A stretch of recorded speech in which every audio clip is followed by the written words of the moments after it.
Hi everyone. Hello.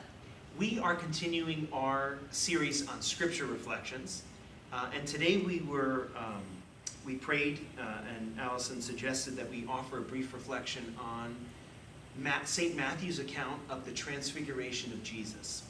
So this passage comes from the 17th chapter of Matthew's Gospel, and it is verses 1 through 13. So Matthew chapter 17, verses 1 through 13. So in Matthew's Gospel, Jesus often alternates between a period of time when he's doing miracles and teaching and then traveling.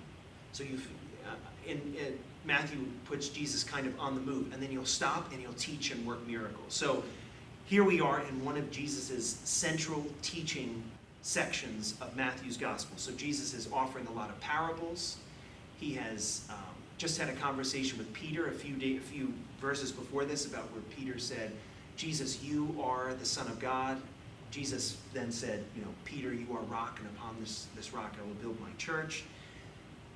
Immediately before the Transfiguration account, Jesus foretells that he's going to die, and he says that any apostle or any disciple that wants to follow Jesus has to take up his cross. So you can imagine in the life of the apostles, this is a really difficult teaching. Here he is working miracles, teaching all of these wonderful things. He's popular, a little bit challenging, but he's popular. And then he says, I am going to die.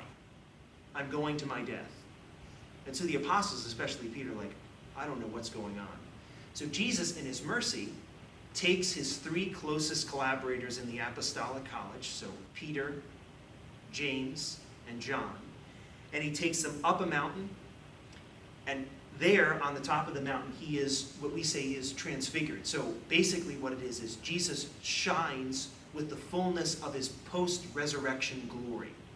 So he gives the apostles a foretaste of what the resurrection will be like in order to encourage them as they go through the trial of what lies ahead, which is ultimately Jesus' passion and their own struggle of faith. And so overwhelmed by this is the great line. Peter says, this is so awesome, can we build 3 tents? Because Elijah and Moses appeared with Jesus on the mountain. He was conversing with them. Peter said, can we build 3 tents? Can we stay here? Can we kind of just make this normal? Jesus kind of rebukes them, and then they come down the mountain. He forbids them to speak about it because he was giving it to them as kind of a source of encouragement, and then he continues with his preaching and his parables. So it's a kind of, it's a beautiful story because here we see Jesus in his mercy recognizing that his apostles are kind of questioning what he is about when he says that he's going to die. And he gives them the gift of seeing his resurrection, seeing what they are journeying toward, seeing what the faith is all about, to give them courage about what lies ahead, to give them courage to enter into the trial that lies ahead. So here we are meditating on this passage about being up on the mountain. So Alison, what did you, from your prayerful reading of this, what were some things that you took away or some reflections you had? This is one of my favorite stories in Scripture to, first of all, kind of imagine as I'm praying through it. I don't know what his full resurrected glory looks like, but I bet it was pretty terrifying or pretty shocking. And a few things that always stick out to me. First of all, Jesus picks just a few of the apostles to come with him.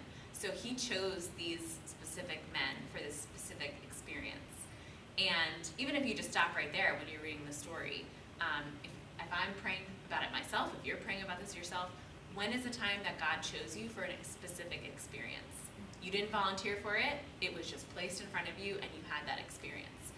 And I can think of several times in my life, not as dramatic as a transfiguration, but moments where, even the job that I'm doing is something that I really believe God brought to me. So I can recognize that common experience with Peter, James, and John. And then also, they didn't know what to expect when they went up the mountain. They trusted that whatever Jesus was going to do is what they were going to receive. So when they see the prophets appear in front of them, so shocking, Jesus is however he looks post-resurrection, their first response, as Father Vaccaro said, is, can we build you a place to sleep? Because that's what you do when a visitor shows up. You show hospitality, you take care of them. And it just strikes me as that's what I do so often in my spiritual life. Something happens that's outside of the norm. God does something, and I kind of just make it normal and move on as I normally would. So I can't think of a specific example But maybe you've had that experience where you've gone to, maybe you've gone to Mass and something has really stood out to you in the homily. And for about 10 minutes after Mass, you're like, oh, this could be big. This could be something that affects my actual life. And then an hour later, you're having lunch, you've moved on with your day. We just kind of make, we don't always sit with those things and allow ourselves to be elevated to that experience. So in a sense, we kind of all have a little box that we've put God in, and we expect him to work in a certain way. So every time I read the scripture, it just reminds me, I don't want God to be in that box because I could never plan or prepare for what he has prepared for me. And I want to be able to receive that. I don't want to make things take the divine out of that experience. I will say, if you're listening to this and you're like, well, that's nice, but I've never had an experience like that, I would have said the same thing for most of my life. So I think that's completely normal. But what maybe it can help you to do is to sit there and think, okay, when is a moment like the apostles that God has called you apart to do something? Maybe it wasn't even specifically faith related. It was just something in your life. Because God is in all things, not just things that happen in the church. Also, is that something you want to pray about? Maybe to just ask God, Lord, show me, how are you revealing yourself to me in my daily life? And I want to see that. I don't want to just move on and forget about it. So do you have any thoughts on that, Father? Actually, on that point, maybe the case that you think that you're not the type of person that God would call away. And all of us go through that at some point in our life of faith. There's kind of, God does great things for really holy people and for his really special people, but for ordinary people like me who commit sins, maybe I'm not super devout, I try my best, but we have a whole bunch of reasons of why we're not that great in the eyes of God. If you look at the resume of these three guys, there isn't really anything that makes them, they were three fishermen, and they were not that, I would imagine, maybe I'll answer for this when I talk to them up in heaven, but they might not have been that great at being fishermen, right? I mean, they might not have been that great at what they did. Peter certainly, we even see it in this scripture. Peter makes a fool out of himself. In this scripture, Jesus kind of rebukes him and says, Peter, don't put me in a box. Right? Don't try to confine me. I want to do something greater. So in your life of faith, you may think like, I'm not worthy. God has never done this. He probably won't ever do this. But this passage, kind of like Alison was saying, was, it's supposed to kind of grow our hope. God took ordinary guys, walked them up a mountain, and showed them something they could never even dream about experiencing. They saw God in his glory. So for you, not only praying, Lord, give me eyes, give me a heart to want this in my life, give me eyes to see this in my life, but maybe even sitting down at some point with this text and go back over your life and say, Lord, give me eyes of faith right now in this point where I am in my life of faith. Give me eyes to look over my life to see, have you brought me up the mountain? Have you done these things in my life? And I just haven't ever sat down and thought about them. Were there homilies that touched me? Were there people that I encountered at school, at work, in my family?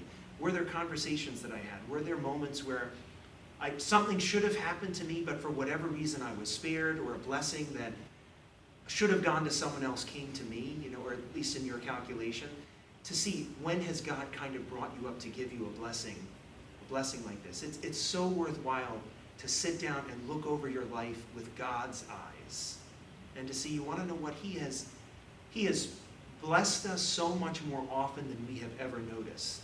That's how much he loves us. He doesn't only bless us in ways that we notice or wait for us to be ready for the blessing. He is constantly bestowing blessings.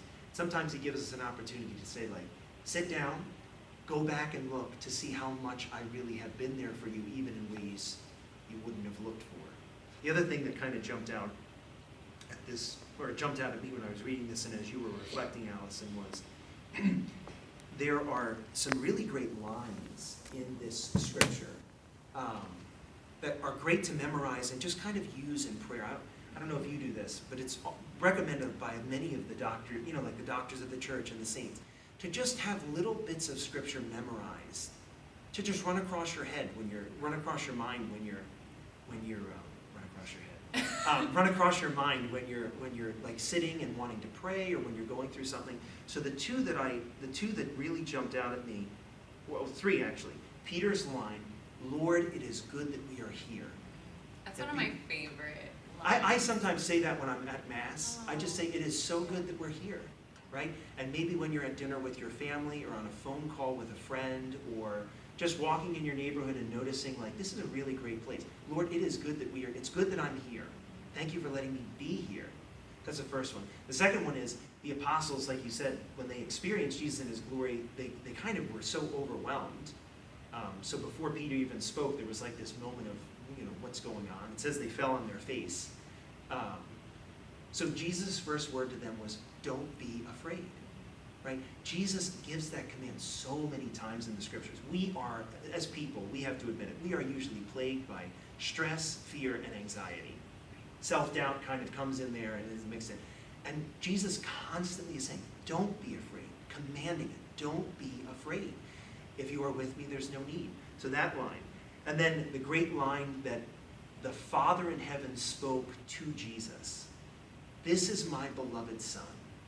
And I remember when we were in seminary, we had a priest that once told us, as we have been baptized into Christ, we are now his members. So when the Father speaks that word, put yourself where Jesus was. Do you really believe that the Father in heaven looks at you and says, this is my beloved son, this is my beloved daughter? Do you really feel that you are a son or a daughter? Because if you have that identity, if you're able to embrace that identity, it's going to be a lot easier, as Alison said, not to compartmentalize God. Just like you don't compartmentalize those that love you. This is my time for my wife or my kids or my best friend. I don't have to think about them any other time. No, their love kind of permeates your life and it makes it better. Same thing with God. If you are able to realize that he really does look at you with love, he looks at all of us with unspeakable love. If we can receive that, it's going to be a lot easier to let him out of the box. Yeah. So if you're like me and you respond well to kind of a challenge or a task, I would say if you have a Bible at home, pull it out, read Matthew 17 verses 1 through 13. Underline what stands out to you. Take a piece of paper or your notes section on your phone and just write down where is a time where you saw God, where you feel like you've had an experience like that. And if not that, just kind of write out how you're feeling, what you want to see in the future when it comes to God revealing himself to you. And I think that'll help. So I encourage you to do that. Yeah. We will be praying for you all. We hope this helps, and God bless you.